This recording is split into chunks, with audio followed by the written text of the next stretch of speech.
Okay दोस्तों, आज आपको सैर करवाते हैं केएमपी की।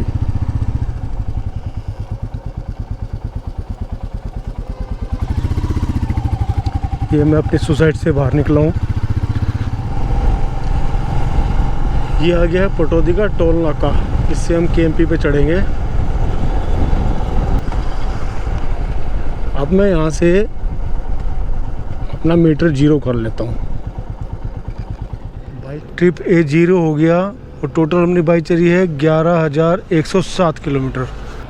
और केएमपी की टोटल लेंथ कितनी है ये भी पता लग जाएगी। ये एक्सप्रेसवे असल में बनाया इसलिए गया था कि सारे पंजाब से आके जो भी ट्रक थे सेब के और इन सब चावलों के, जो मेन चीज़ तो पंजाब में चावल वगैरह ये सब है, तो सारे ट्रक जितने थे वे सारे दिल्ली के अंदर से होके जाते थे। 2001 के अंदर अटल बिहारी वाजपेयी जी की सरकार थी। उन्होंने कहा कि चलो भाई हम इसको जो है ना दिल्ली के बाहर एक आउटर रिंग रोड बना देते हैं, जिससे कि जिस ट्रक को जयपुर जाना है, फिर हापुड़ जाना है, उसके आगे जाना है, वो सब यहाँ से दिल्ली में ना जाके बाहर चले जाएंगे। उन्होंने काम शुरू कर दिया 2001 में। अब यहाँ से देखिए एक टोल बूथ आ गया 1 किलोमीटर। यहाँ से जो नीचे उतरा जाएगा वो जाएगा पंचगांव के लिए। पंचगांव का मतलब है आप जयपुर की तरफ जाएंगे और एक तरफ गुड़गांवा। ये देखिए जयपुर, दिल्ली, मानेसर, आगरा, पलवल। हाँ, तो मैं कह रहा था कि 2001 में कहीं जाके ये उतर गया जयपुर के लिए नीचे। देखिए आप ये तो वाजपेयी जी ने काम शुरू करवा दिया। 2004 में वाजपेयी जी हार गए। अब दूसरी सरकार आ गई मनमोहन साहब की।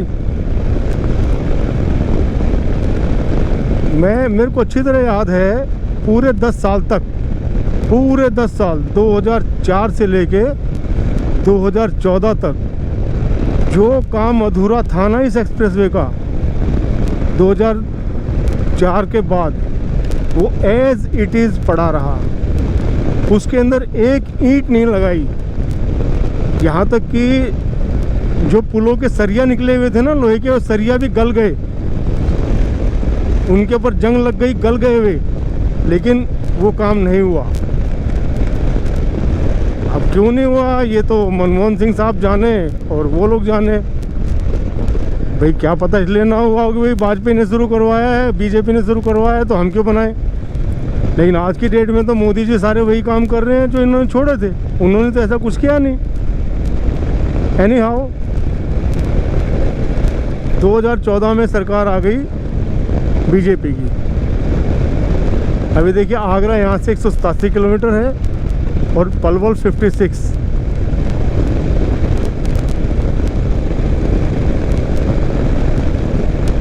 तब मोदी जी ने इसको पूरा करवाया और 2018 में ये बन के तैयार हुआ। आज 2022 है, तो 5 साल के बाद इसकी क्या कंडीशन है यही देखने के लिए मैं इसके ऊपर आज राइड कर रहा हूँ।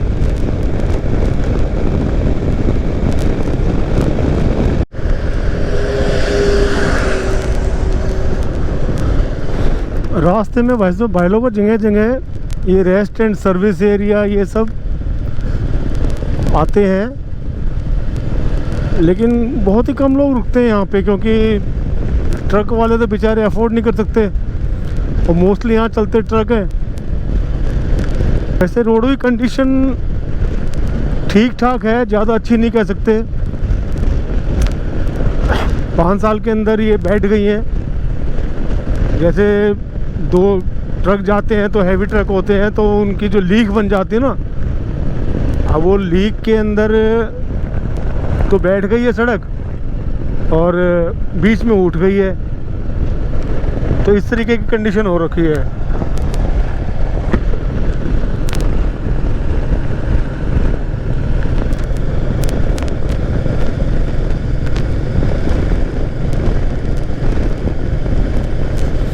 स्पीड इसके ऊपर 100 किलोमीटर पर आवर है कार के लिए और ट्रक के लिए 80।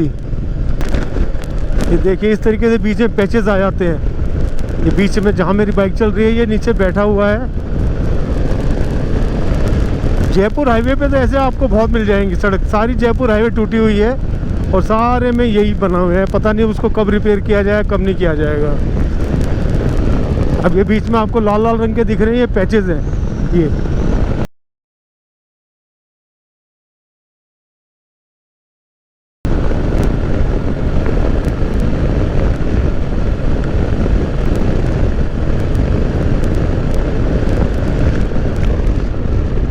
अब वो पिछले वाला जो अपना लिंक था वो जयपुर की तरफ था और ये है सोहना तावड़ू की तरफ।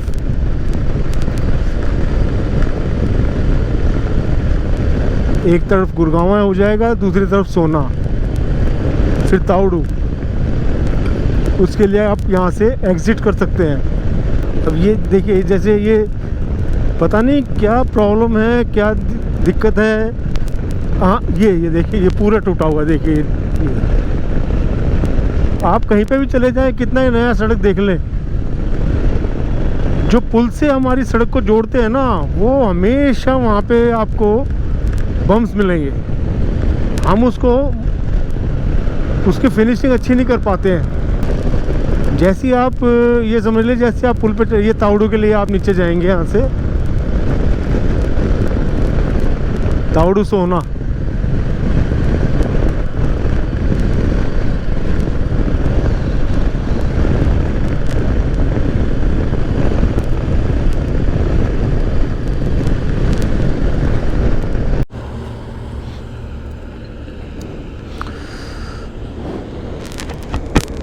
ये एरिया दोस्तों दिल्ली का एक ऐसा है पहाड़ी एरिया है सारा। ये अरावली पर्वत श्रृंखला इसको कहते हैं, अरावली पर्वत श्रृंखला। ये गुजरात तक गई हुई है ये। तो इस एरिया में आके अगर किसी को टाइम ना लगे, कोई बहुत ज़्यादा बिजी हो और बरसात का मौसम हो, तो दिल्ली से महज 50-60 किलोमीटर दूर और गुड़गांव से 25 किलोमीटर दूर आप एक राउंड यहाँ का मार लें, आपको वही पहाड़ों वाली फीलिंग आ जाएगी। नू और सोहना का एक और एग्जिट ये दिखा रहा है 2 किलोमीटर आगे। उसका पिछले वाला भी सोहना का और नू का और गुड़गांव का एग्ज़िट था, और ये भी नू और सोहना का एग्ज़िट है। ये है बॉम्बे एक्सप्रेस। हम चल रहा है तेज़ी से। जिस तरीके से ये 2019 के इलेक्शन से पहले इसका उद्घाटन किया था केएमपी का, ऐसे ही 2024 से पहले इसका उद्घाटन करेंगे।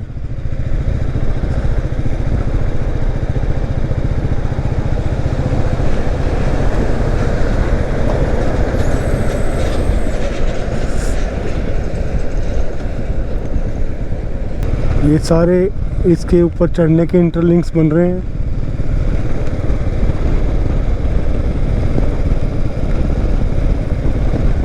कहीं से कोई रेड लाइट का कोई लफड़ा ही नहीं है।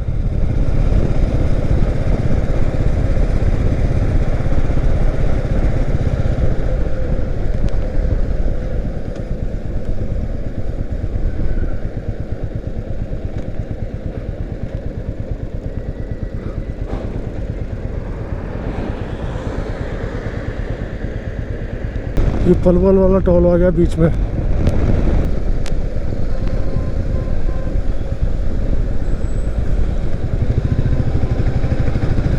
ये पलवल वाला टोल गया पीछे। अब पलवल की जो रोड है उसके ऊपर से आप चढ़ोगे तो वहाँ आपके कोने पे ही नहीं देना पड़ेगा टोल, उन्होंने यहाँ बीच में बना रखा है। ऐसे ही आप उतरोगे तो भी यहीं पे देना है और चढ़ोगे तो भी ऊपर ही देना सड़क के, वहाँ नीचे वाला स्प्लिट वाला नहीं बनाया इन लोगों ने यहाँ पे। अब ये देखिए गाजियाबाद 93, मेरठ 129, हरिद्वार 266, देहरादून 301, चंडीगढ़ 351, शिमला 450। अब पलवल, मानेसर, कुंडली वाला जो एरिया है उसको वेस्टर्न पेरिफेरल कहते हैं।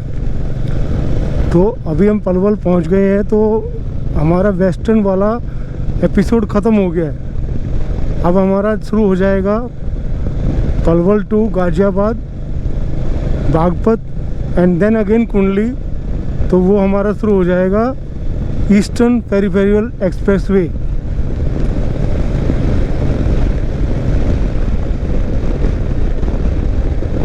ईस्टर्न पेरिफेरल एक्सप्रेसवे अब हमारा शुरू हो जाएगा।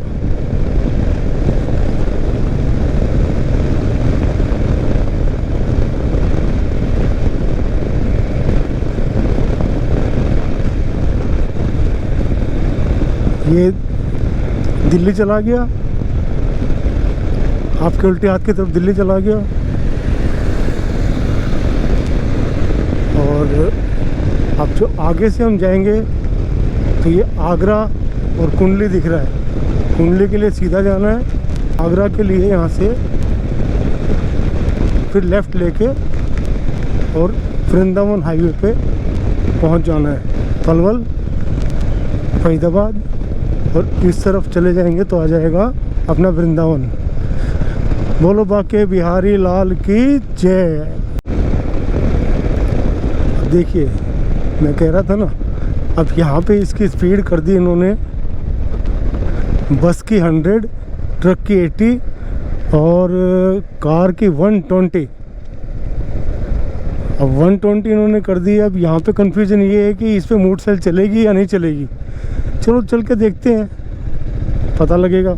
हमारे सामने से एक भाई गया है तो हमारा भी मन बन गया, चलते हैं। वरना जगह जगह पे इन्होंने मोटरसाइकिल को तो क्रॉस मारा हुआ है,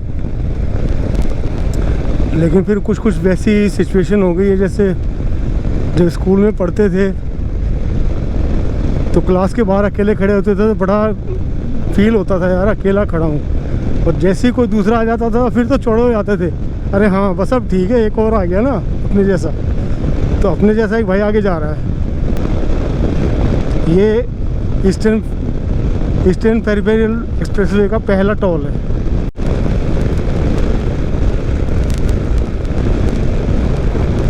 वेस्टर्न एक्सप्रेसवे के बजाय ये ईस्टर्न वाला ज़्यादा सीमेंटेड बनाया हुआ है और ये ज़्यादा सुंदर है। मतलब वो टूटा फूटा था कुछ, लेकिन ये अभी तक अच्छा आया है। ये आ गया फरीदाबाद एग्ज़िट। यहाँ से आप फरीदाबाद निकल सकते हैं। ये एग्ज़िट आ गया फरीदाबाद वाला। ये है जी जमुना जी, जमुना नदी जो यहाँ से दिल्ली से होके आगरा जा रही है।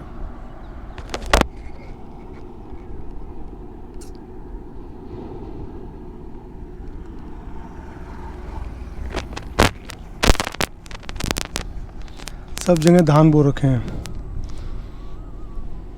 बरसात हुई नहीं है लेकिन धान बो दी है, एमएसपी लेनी है ना इसलिए। ये एग्ज़िट एक और आया ईपीई का। ईपीई का फुल फॉर्म हो गया ईस्टर्न पेरिफेरल एक्सप्रेसवे। गाजियाबाद का, ग्रेटर नोएडा,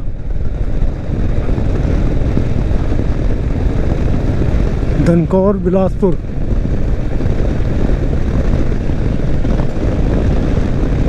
धनकौर बिलासपुर का ये एक्सप्रेसवे आ गया। एक्सप्रेसवे नहीं बोले तो एग्जिट वे। अगर आपको धनकौर जाना है तो आप यहाँ से उतर सकते हैं।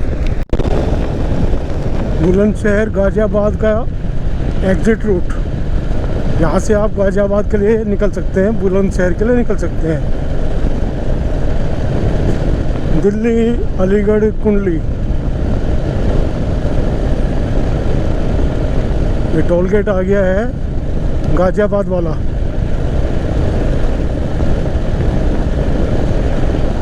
गाज़ियाबाद दादरी बुलंदशहर सीधा चलेंगे तो सिकंदराबाद बुलंदशहर। अब यहाँ से आप सीधा जाओगे तो मुरादाबाद है, और एग्ज़िट लेना है तो गाज़ियाबाद आ जाएगा। इसके आगे है डासना, डासना एग्ज़िट वे। यहाँ से एक तरफ ये डासना वाला आ गया। जैसे आप गाज़ियाबाद की तरफ उतरेंगे तो उस तरफ चला जाएगा गाज़ियाबाद, और दूसरी तरफ चला जाएगा सीधा मेरठ। अब ये आ गया कट मेरठ एक्सप्रेस वे का जा रहा है, दिल्ली मेरठ एक्सप्रेस वे। ये भी बहुत ही अच्छा सड़क बनाया है, बहुत ही अच्छा।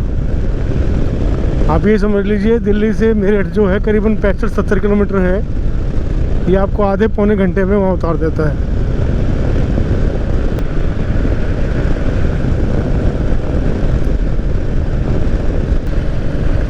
ये पुराने वाले मेरठ रोड की तरफ जाएगा। ये जो एग्ज़िट दिखा रहा है मेरठ और गाज़ियाबाद का, ये जो पुराने वाला था ना, जहाँ से मोदी नगर, मुराद नगर बहुत ही कंजस्टेड जो था, उसके लिए ये एग्ज़िट है यहाँ से। अब गाज़ियाबाद के लिए तो आप यहाँ से लेफ़्ट सीधा उतर सकते हो। अगर आपने मेरठ जाना है तो ये सड़क क्रॉस करने के बाद आगे से फिर आपको एक गोल चक्कर काटना पड़ेगा, और आप फिर जाके इस वाली सड़क पे चढ़ पाओगे, हरिद्वार वाली सड़क पे। रात हो गई है और करीबन 3 घंटे से मैं बाइक चला रहा हूँ।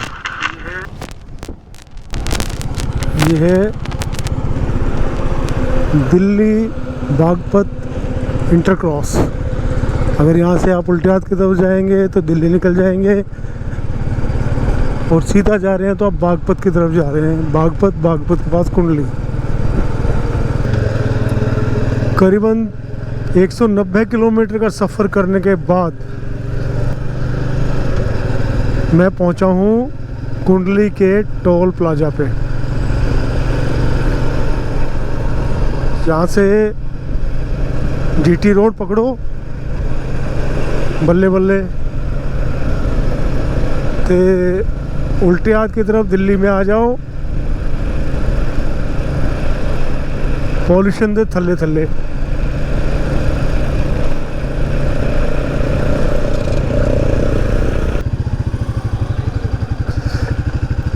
ये निकल गए जी हम टोल से।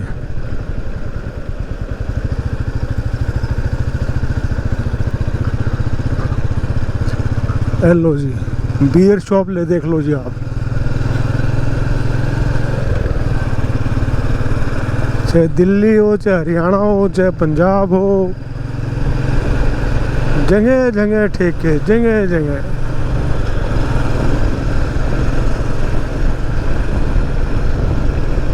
अब यहाँ से करीबन 90 किलोमीटर और रह गया मेरा पटौदी वाला एग्जिट वे।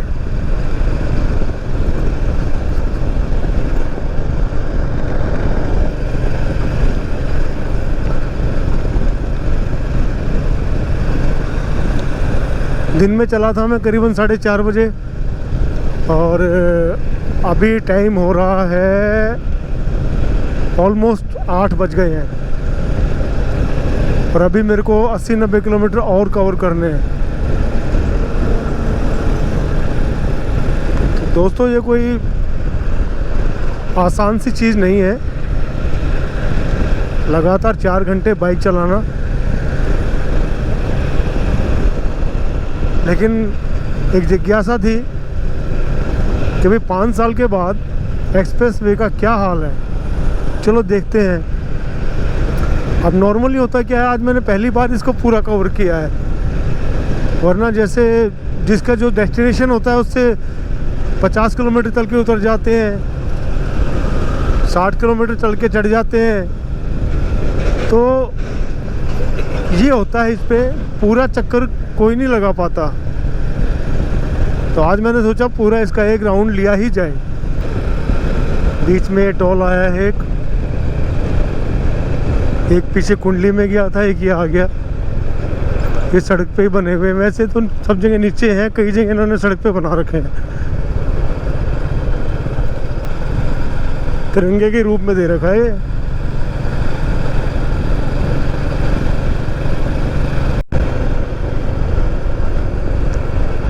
कुंडली से निकल चुका हूँ मैं। कुंडली तक जो था, पलवल से लेके कुंडली तक, वो था ईस्टर्न पेरिफेरल एक्सप्रेसवे। अब कुंडली से लेके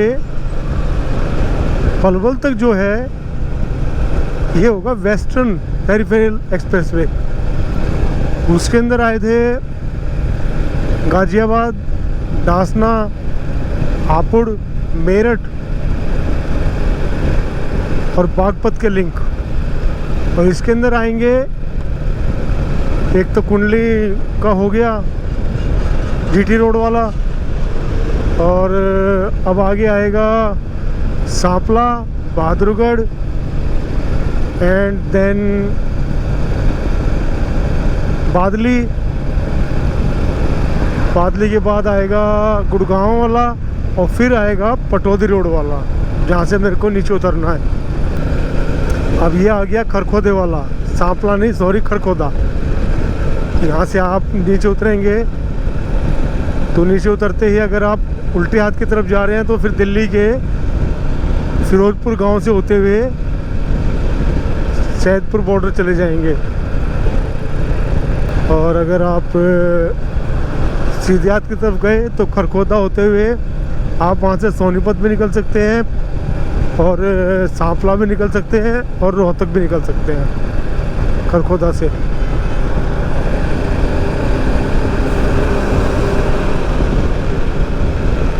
स्पीड मैंने जो मेंटेन करके रखी अपनी, वो 80 की करके रखी।